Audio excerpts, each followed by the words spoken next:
हाय सांग मैंने आज चलतु बनइबा चिल्ली पनीर। मुझे पनीर को कट कर अदा रसुण पेस्ट हल्दी गुंड लंका गुंड लुण आ सोया सॉस पकई कॉर्नफ्लोर पकई गोलैदवा। ये कड़ाटा गरम हो जाए तेल नहीं पनीर गुड़ा को भलसे फ्राए करदे।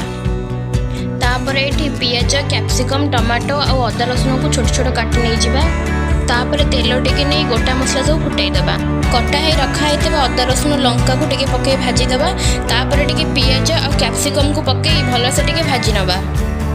पियाज और कैप्सिकम टिके भलसे भाजी हो गला पर से टमाटर पकईवा।